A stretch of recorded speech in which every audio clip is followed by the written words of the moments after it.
Alright guys, I'm going to show you how to prep the area that you're going to be working on.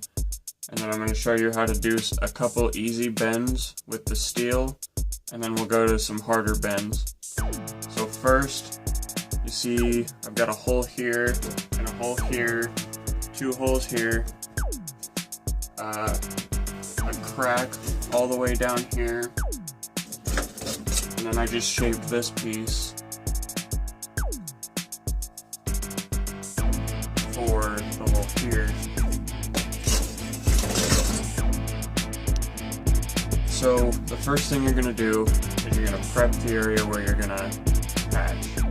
So since I have so many holes in a close area, what I'm going to do is I'm going to take my hammer and I'm going to knock out as much of that as I can.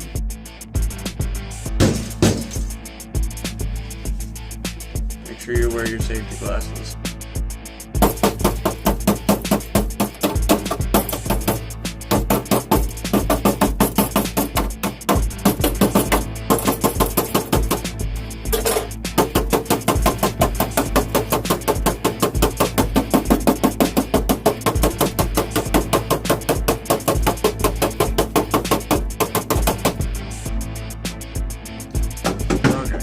So let me take it here.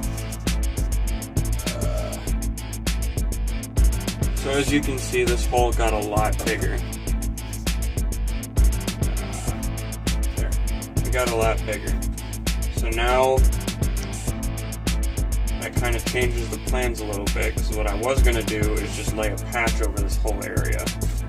But instead I might do a small patch here and then run a strip down here to cover from about here back to here.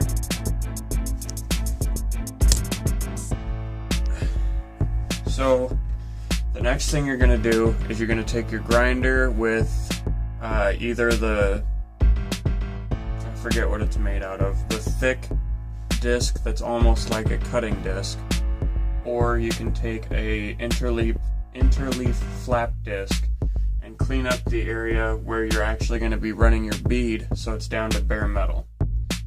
Now it doesn't have to be absolutely perfect, but the closer you can get it to perfect, the better the weld's going to be, the stronger it's going to hold, and the longer it'll last. Because of the amount of rust and the fact that there's this tar type stuff that they use to adhere the carpet lining to the body, I'm not going to use the interleaf flap disc because that tar stuff gums up the leaves, and once that happens it's pretty much useless. So what I'm going to do is use the thick grinding disc. Now before you actually start using these things, and I'm going to show you this on camera so you know how to do it, you want to check for any cracks or chunks that are missing, even if it's brand new. Even if you just got it from the store and you just opened the package, you have to check it. These things are spinning really fast and they can really hurt when they break.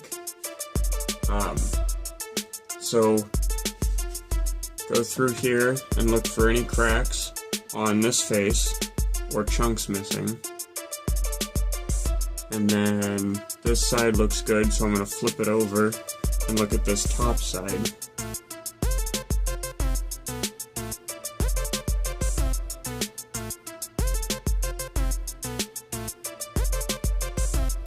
And this side looks good.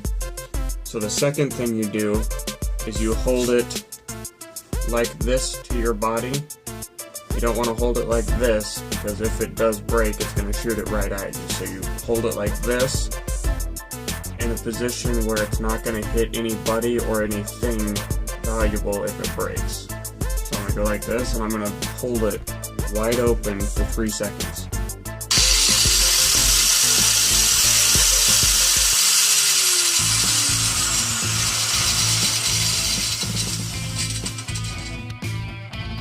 The point of that is you're feeling to see how balanced the disc is. If it's too out of balance, don't use it, toss it, it's no good. And And then you're also seeing, it's like a double check. If there was a significant enough crack in this, and you did that, but you didn't see it, it would show itself while it's spinning, and chances are it would probably shatter the disc. But this one looks good. I just opened it out of the package. I bought it like 2 or 3 months ago. And I kept pretty good care of it, so I knew that as long as I've owned it, it's never been dropped, it's never been subjected to extreme temperatures, but I check it anyway because these things can kill you. So now what I'm going to do is I'm going to grind around the areas where I'm going to weld, just so I know that I'm going to get a good bond between the base metals and the weld. Safety glasses.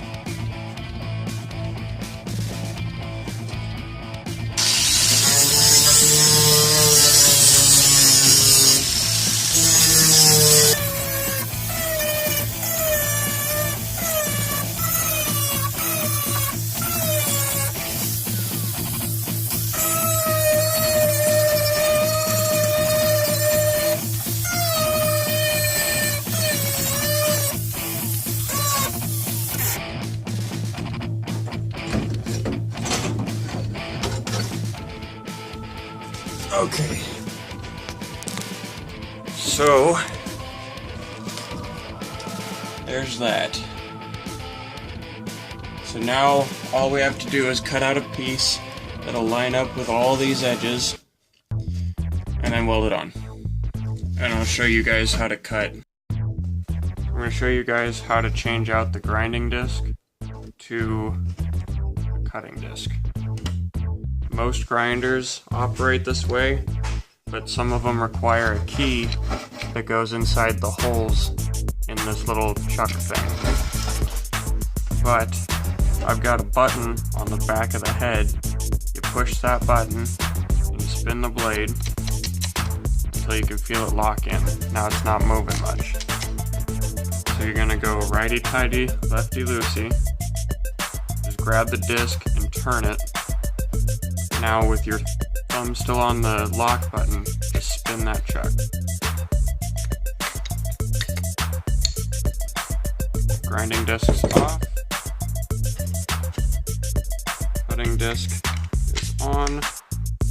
Now there's 2 ways that this chuck can go on. There's a lip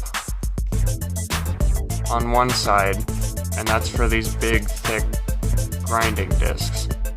This groove sits down inside the arbor. But for cutting discs and most flap discs, you flip this over and it's indented on that side.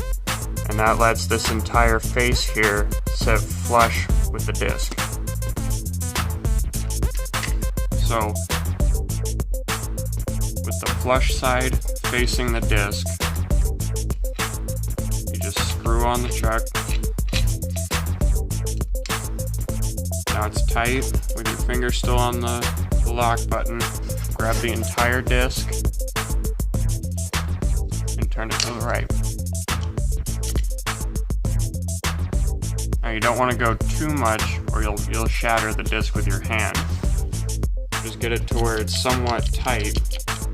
Well, tight enough that you're putting some effort into tightening it, but not tight enough to over torque it.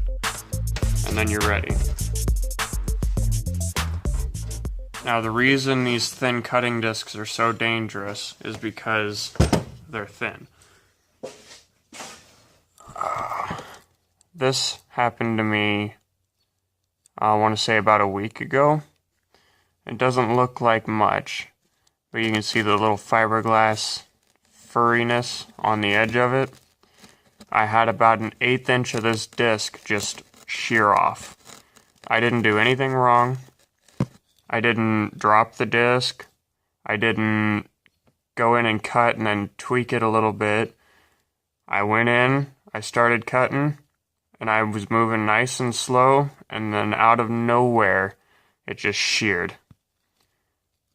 all of this 1/8 inch all the way around came up and it hit me in the face and in the hands. If I wasn't wearing my safety glasses, I could have very well lost an eye. So you have to be careful with these, with any grinding disc, but especially with these thin ones. This disc is no longer any good. Chuck it.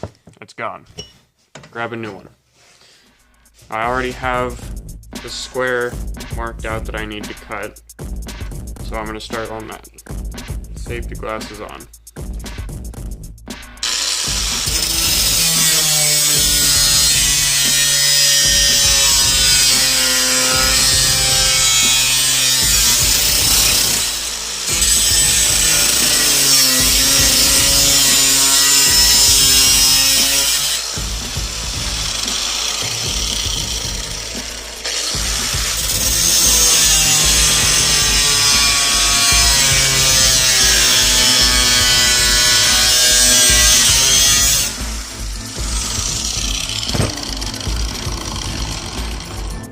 So I cut one side, but I scored the other side.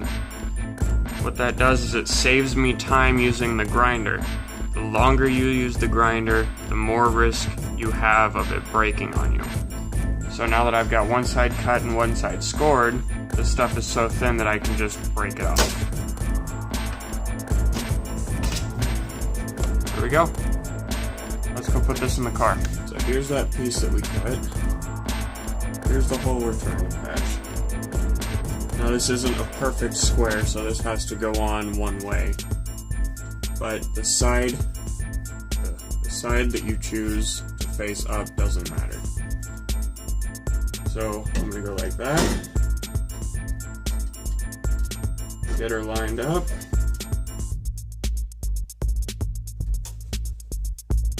And now we're ready to start tacking.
Alright. Sorry if I was in the way for any of that. So this side right here, yeah, that side right there, it's so thin that when I try to weld it, it just burns through. So what I'm going to have to do is come back in with a hammer and knock out as much of that as I can and cut out another strip to go down the side of this one that I just cut. But that's the basics for this. I got to do a little bit of shaping, but I mean, realistically, this is right where the seat goes. Nobody will ever see any of that.